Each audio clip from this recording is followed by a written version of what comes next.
Hello everyone, मैं मोहित शर्मा स्वागत करता हूं आप सभी का अपने इस यूट्यूब चैनल पर। आज की इस वीडियो में हम लेबर स्टैंड एग्ज़ाम के लास्ट 15 डेज़ की स्ट्रेटजी के बारे में बात करने वाले हैं कि लास्ट 15 दिन में आपको किस तरह से आपकी जो पढ़ाई है उसको करना है।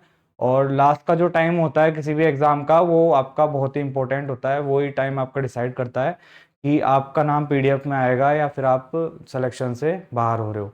तो इस टाइम को आपको अच्छे से मैनेज करना है और इसी के बारे में अपन आज बात करेंगे कि आपको किन किन बातों पे ध्यान देना है और किन किन चीज़ों को आपको किस तरह से मैनेज करना है, आपकी पढ़ाई को किस तरह से मैनेज करना है, और जो आपका स्ट्रेस है या फिर आपको किसी चीज़ की एंजाइटी हो रही है तो उस चीज़ को कैसे मैनेज करना है, तो उसके बारे में आज अपन बात करेंगे। तो सबसे पहले अपन स्टार्ट करते हैं अपने, जैसे कि आपने थंबनेल पे देखा है कि आपका स्मार्ट प्लान, कि सबसे पहले अपन स्मार्ट प्लान के बारे में बात करते हैं कि जो आपके 15 दिन का स्मार्ट प्लान क्या होना चाहिए। किस तरह से आपको आपके 15 दिन को प्लान करना है, कि किस तरह से आपकी रिवीजन करना है और किस तरह से आपको आपके जो इंपॉर्टेंट टॉपिक्स हैं उनको कवर करना है। तो सबसे पहले प्लान की बात करें तो आपको ये डिसाइड करना है कि कौन से सब्जेक्ट अब आपके लास्ट टाइम पे आपको अच्छे से रिवीजन करने हैं। जैसे अपन बात करें जीके वाले पेपर की, तो उसके अंदर आपके जो करंट अफेयर्स वाला पार्ट होता है तो उसको आपको अच्छे से तैयार करना है। और जीके के बाद में अगर अपन जैसे आपके सब्जेक्ट की बात करें, जैसे आपके पास में ज्योग्राफी है, साइंस है, तो साइंस वालों को अपने साइंस के ऊपर ज़्यादा ध्यान देना है, या मतलब कि जीके से ज़्यादा आपको जीके में आप करंट अफेयर्स को अच्छे से तैयार कर लो और उसके अलावा आपके सब्जेक्ट को स्ट्रॉन्ग करो, सब्जेक्ट का अच्छे से रिवीजन करो।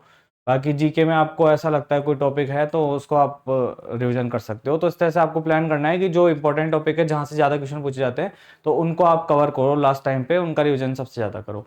उसके बाद में अपन सेकंड बात करें आपका डेली शेड्यूल के बारे में, तो आपको क्या करना है, अब लास्ट 15 डेज का जो भी आपका जितने भी टॉपिक्स हैं जिनको आपको पढ़ना है, जिनका रिवीजन करना है, तो उनका एक प्लान बनाना है, एक शेड्यूल बनाना है कि डेली आपको किस तरह से कौन कौन से टॉपिक पढ़ने हैं। तो इस तरह से क्या होगा कि आपका जो लास्ट का टाइम होता है उसका आपका एक एक मिनट, एक एक घंटा बहुत इंपॉर्टेंट होता है।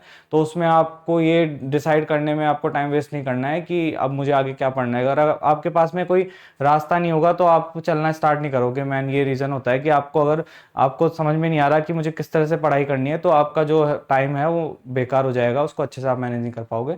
तो उसके लिए आपको एक अच्छा सा शेड्यूल बनाना है डेली का, और उसके अंदर डिसाइड करना है कि आज मुझे ये टॉपिक्स तैयार करने हैं। तो उसके लिए आप पहले स्टार्टिंग में 15 दिन का, आपका जो लास्ट 15 दिन है उनका एक शेड्यूल बना लो कि मुझे 15 दिन में इस तरह से इन टॉपिक्स को इस दिन पढ़ना है। तो उस तरह से आप डेली शेड्यूल बनाओगे तो आपको बिल्कुल भी आपका टाइम वेस्ट नहीं होगा। सुबह उठते ही आपको पता रहेगा कि आज मुझे क्या क्या टॉपिक कवर करने हैं।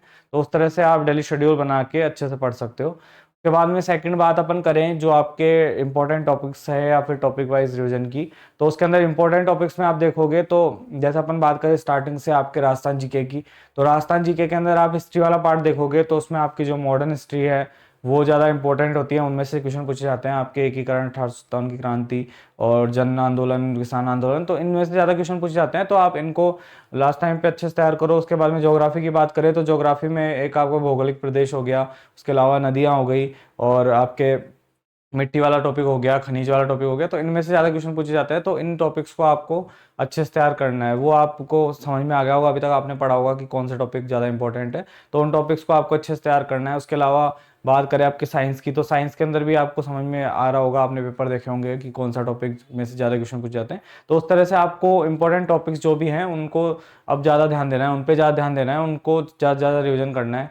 अगर आपको कोई टॉपिक छूट गया है तो अब तो छोड़ दो उसको, और आप जो जो आपने पढ़ लिया है उसी का रिवीजन करो, और उसमें जो ज़्यादा इंपॉर्टेंट आपको लग रहा है तो उस तरह से आप अपने हिसाब से उसका शेड्यूल बनाओ। तो इस तरह से आपको आपके इंपॉर्टेंट टॉपिक्स को कवर करना है। उसके बाद में अपन लास्ट बात करें कि जो स्मार्ट स्ट्रेटजी होती है या सिलेक्शन अप्रोच होती है वो क्या होती है। तो सिलेक्शन अप्रोच के अंदर मैं आपको एक सीधी सीधी बात बताता हूँ। देखो, आपको लास्ट टाइम पे किसी भी तरह की एंजाइटी, किसी भी तरह का स्ट्रेस, किसी भी तरह की टेंशन, इन सब में नहीं फंसना है, क्योंकि टेंशन तो सबको होती है। वो तो एक दिमाग में आने वाली चीज़ है कि मेरा सिलेक्शन होगा या नहीं होगा, या फिर मुझे याद नहीं हो रहा है। ये सब चीज़ें तो सबके दिमाग में ही आती है। बट इसमें क्या है कि आपको ये ध्यान रखना है कि आपको इसको परमानेंट नहीं करना है, इस थॉट को आपको परमानेंट नहीं करना है। आपको अगर ऐसे थॉट आ रहे हैं तो आप उस चीज़ को एक मतलब कि उसको साइड में रख के और आप अपनी पढ़ाई में लगे रहिए। क्योंकि जैसे आप जानते हो कि अर्जुन जब युद्ध करने गए थे महाभारत का, तो उनको भी मतलब इतने ज़्यादा वो मतलब अस्त्र नहीं उठा पा रहे थे, तो कृष्ण ने उनको यही बोला था कि आपको सिर्फ कर्म पे ध्यान देना है, फल के ऊपर ध्यान नहीं देना। तो आपको सिर्फ कर्म करना है, आपका जो भी आपकी पढ़ाई है वो आपको फल मतलब कर्म करना है, और फल जो भी होगा, आपका जो भी रिजल्ट रहेगा वो बाद की बातें हैं, तो उसके ऊपर आपको ध्यान नहीं देना, सिर्फ आपको अभी पढ़ाई पे ध्यान देना है। तो आप अच्छे से पढ़ते रहिए और बिल्कुल भी किसी भी तरह का स्ट्रेस, किसी भी तरह की एंजाइटी मत रखिए, आराम से अपनी पढ़ाई करिए और ईश्वर पे विश्वास रखिए। आप जो भी अगर अच्छे से मेहनत कर रहे हो तो आपका ज़रूर सिलेक्शन होगा।